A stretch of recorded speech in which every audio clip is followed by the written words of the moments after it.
से लगभग 1600 साल पहले यूरोप में पैदा हुए, उनका नाम था वैलेंटाइन। और ये कहानी है 478 एडी। एडी माने ईसा की मृत्यु के बाद, आफ्टर डेथ। आज से लगभग 1300 साढ़े 1300 साल पहले की कहानी। एक वैलेंटाइन नाम के महापुरुष ने जन्म लिया, जो ये कहता था कि हम जो शारीरिक संबंध रखते हैं कुत्तों की तरह से, जानवरों की तरह से, ये अच्छे नहीं है, इनमें से ये खराबी, तो इनको ठीक करो। एक पति एक पत्नी के साथ रहो, विवाह करके रहो, शारीरिक संबंधों को उसके बाद ही शुरू करो। ऐसी ऐसी वो बातें करते थे। और वो वैलेंटाइन महाशय जो नौजवान उनके संपर्क में आते थे उनको यही सिखाते थे। रोज उनका भाषण यही चलता था। संयोग से वो चर्च के पादरी हो गए, तो चर्च में आने वाले हर आदमी को यही बोलते थे कि भाई शादी कर लो तभी संबंध रखो, बिना शादी के संबंध मत रखो। तो कोई उनसे पूछता था कि आपको ये वायरस कहां से घुस गया, ये तो यूरोप में है नहीं कहीं। तो वो कहते थे कि आजकल मैं ईस्टर्न फिलॉसफी का अध्ययन कर रहा हूं, उसमें ये समझ में आ रहा है। ईस्ट समझते, ये ईस्ट माने भारत। आज से 1600 साल पहले, 1700 साल पहले का भारत, पूरा ईस्ट लगभग वही था। चीन में भारतीय सभ्यता, बुद्धिज्म। इंडोनेशिया मलेशिया में भारतीय सभ्यता, बुद्धिज्म। जितनी दूर तक नजर जाती है ईस्ट और फार ईस्ट में, सब जगह भारत और भारत ही था। ये बाउंड्री तो अभी बनी। तो वो कह रहे हैं कि मैं आजकल ईस्टर्न फिलॉसफी का अध्ययन कर रहा हूं और मुझे लगता है कि वो परफेक्ट है। उसी के लिए मैं चाहता हूं कि आप ये मानो। तो कुछ लोग मानते थे। तो वो वैलेंटाइन पता है क्या करते थे? चर्च में बच्चों की शादियां कराते थे। चर्च में बच्चों की शादियां कराते थे, और एक दो नहीं, उन्होंने सैकड़ों शादियां कराई। जिस समय ये वैलेंटाइन हुए उस समय रोम में एक राजा था, उसका नाम था क्लॉडियस। बड़ा राजा था, सम्राट है, चक्रवर्ती सम्राट। क्लॉडियस ने कहा कि ये जो आदमी है वैलेंटाइन, हमारी यूरोप की परंपरा को बिगाड़ रहा है। हम बिना शादी करके रहने वाले लोग, मौज मजे में डूबने वाले लोग, और ये सबको शादियां करवाता फिर रहा है। तो क्लॉडियस ने एक दिन आदेश दिया कि वैलेंटाइन को पकड़ के लाओ। तो गया वैलेंटाइन को पूछा, तुम ये क्या गलत काम कर रहे हो, अधर्म फैला रहे हो, अपसंस्कृति ला रहे हो, हमको ये मंजूर नहीं है, वगैरह वगैरह। तो उसने कहा कि मुझे ऐसा लगता है कि यही ठीक है। तो क्लॉडियस ने उसकी एक न सुनी और उसको फांसी की सजा का आदेश दे दिया। तो 14 फरवरी सन 498 को वैलेंटाइन को फांसी हो गई। आरोप क्या था? कि वो बच्चों की शादियां कराते हैं, इसलिए फांसी हो गई। माने शादी कराना जुर्म है, तो फांसी हो गई। जिस दिन उनको फांसी हुई तो जिन बच्चों ने वैलेंटाइन के कहने पर शादियां की थी, उन्होंने वो दिन वैलेंटाइन डे मनाना शुरू कर दिया। अब ये वैलेंटाइन डे की कहानी है। यूरोप में वैलेंटाइन डे होता है क्योंकि वहां शादी नहीं होती, और जो कर ले वो वैलेंटाइन डे मनाता है। अब भारत में बिना अकल, बिना सोचे, बिना समझे हमने वैलेंटाइन डे चालू कर दिया। स्कूलों में, कॉलेजों में पागलों की तरह से Valentine day, Valentine day, Valentine day. और इस धंधे में बड़ी बड़ी कंपनियां लग गई जिनको ग्रीटिंग कार्ड्स बेचने हैं। वैलेंटाइन डे का ग्रीटिंग कार्ड, वैलेंटाइन डे का गिफ्ट, और वैलेंटाइन डे का तो मिठाई, और वैलेंटाइन डे का तो ये, और वैलेंटाइन डे का वो। और टीवी चैनलों ने धुआंधार उसका प्रचार कर दिया। तो गली मोहल्ले छोटे छोटे बच्चे 10-10, 12-12 साल के वैलेंटाइन डे में फंसे हुए हैं। हाँ, और ऐसे मूर्ख हैं कि वो जो कार्ड भेजते हैं ना, उसमें लिखते हैं would you be my Valentine. हाँ, इसका सही मतलब है कि आप मेरे साथ शादी करोगे। और वो एक को नहीं 10-10 को भेज देते हैं, 20-20 को भेज देते हैं, 25-25 को, would you be my Valentine. अभी मैं तो एक दिन तंग हो गया, परेशान हो गया।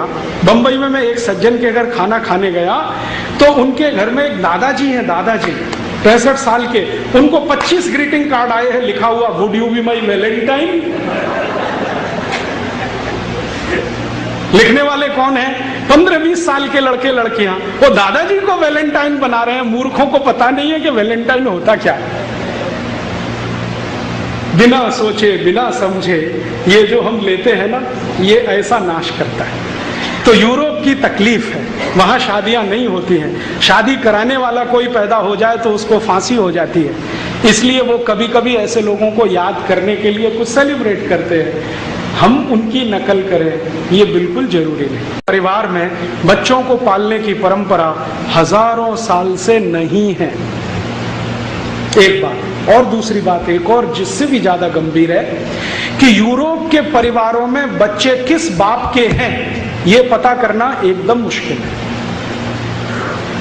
बहुत मुश्किल है। कारण क्या है? वहां जो शारीरिक संबंध हैं वो इतने खुले हैं, इतने फ्री हैं कि कोई भी किसी के साथ जाए। और जिन समाजों में शारीरिक संबंध बहुत खुले होते हैं, जहां पर शारीरिक संबंधों में लिबरलाइजेशन होता है, वहां पर बाप का पता करना बड़ा मुश्किल होता है। क्योंकि वो मां जानती नहीं है, क्योंकि पता नहीं कितनों से संसर्ग वो करती है। और ये ऐसा क्यों होता है? वो ये कहते हैं सेक्स ही जिंदगी का चरम आनंद है, इसके अलावा कुछ नहीं। तो सेक्स भोगने के लिए एक पति से संतुष्ट होते हो तो ठीक है, नहीं तो 2 के पास, 3 के पास, 5 के पास, 10 के पास, 20 के पास, 50 के पास, कोई फर्क नहीं पड़ता, क्योंकि सेक्स संतुष्टि ही जिंदगी का चरम आनंद है। ध्यान रखना। और ये प्लेटो कहता है, अरस्तु कहता है, लिबनिट्ज कहता है, दिकार्ते कहता है, रूसो कहता है। सारे फिलोसोफर कहते हैं कि हमारी जिंदगी का चरम आनंद ही ये है, सेक्स में डूबना। तो एक से नहीं मिलेगा तो दूसरा, दूसरे से नहीं मिले तीसरा, तीसरे से नहीं मिले चौथा। इसलिए शारीरिक संबंधों में कोई मर्यादा नहीं है, इसलिए वहां विवाह करना जरूरी नहीं है। इसलिए यूरोप में विवाह नहीं होते। आपको मालूम है आज भी यूरोप में 70% बिना विवाह के लोग रहते हैं। एक अंग्रेजी में आजकल शब्द आया है लिव इन रिलेशनशिप, बहुत चल रहा है। इसका मतलब है बिना विवाह के साथ साथ रहना। 2 दिन एक के साथ रहना, 3 दिन दूसरे के साथ, 5 दिन तीसरे के साथ, महीने चौथे के साथ, 2 महीने पांचवें के साथ, साल भर में 10-20 बदल दो। ये आज की परंपरा नहीं है, हजारों साल की। तो विवाह होता नहीं है, बिना विवाह के ही सब होता है। तो विवाह की परंपरा भी नहीं है, मान्यता भी नहीं है, इसलिए विवाह करना, कराना वहां कुछ महत्वपूर्ण बात नहीं मानी जाती। अब जहां सेक्स संबंध ही जिंदगी का सारा उत्कर्ष है, चरम है, तो वहां फिर मान्यता क्या है? वहां मान्यता यह है कि स्त्री और पुरुष ऐसे ही हैं जैसे इस्तेमाल करने वाली वस्तुएं। जब तक मजा देती हैं इस्तेमाल करो, जिस दिन नहीं देती हैं फेंक दो, नहीं ले आओ। तो महिला जब तक आनंद दे रही है तब तक रखो, जिस दिन बेकार हो गई घर के बाहर निकालो, दूसरी ले आओ, बाजार में मिलती है। अब परिणाम क्या होता है कि एक साथ बहुत सारी महिलाओं से शारीरिक संबंध रखना, तो पता कैसे चले बाप कौन सा है? अब जहां सेक्स संबंध ही जिंदगी का सारा उत्कर्ष है, चरम है, तो वहां फिर मान्यता क्या है? वहां मान्यता यह है कि स्त्री और पुरुष ऐसे ही हैं जैसे इस्तेमाल करने वाली वस्तुएं। जब तक मजा देती हैं इस्तेमाल करो, जिस दिन नहीं देती हैं फेंक दो, नहीं ले आओ। तो महिला जब तक आनंद दे रही है तब तक रखो, जिस दिन बेकार हो गई घर के बाहर निकालो, दूसरी ले आओ, बाजार में मिलती है। अब परिणाम क्या होता है कि एक साथ बहुत सारी महिलाओं से शारीरिक संबंध रखना, तो पता कैसे चले बाप कौन सा है? बिना शादी के बच्चे होंगे तो पता कैसे चले बाप कौन सा है? तो इसलिए यूरोप में परिवार बनता नहीं है।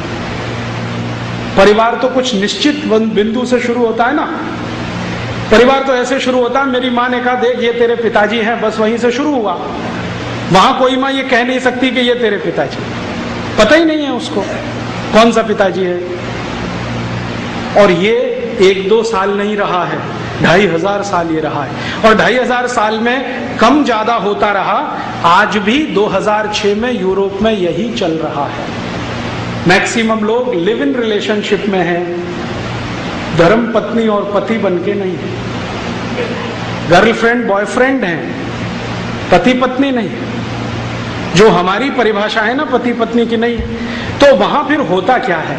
वहां फिर होता ये है कि जब इतने सारे लोगों से इतने तरह के संबंध आप रखें तो सबसे ज्यादा वेनरल डिसीजेस, सेक्स जनित रोग सबसे ज्यादा इसी समाज में, सबसे ज्यादा। और आजकल तो आप सुनते हैं ना बार बार, वफादार रहो, एक ही पत्नी से संपर्क रखो, नहीं तो ये हो जाएगा, ये हो जाएगा। यूरोप में ये कहानी 2500 साल से ऐसे ही चल रही है।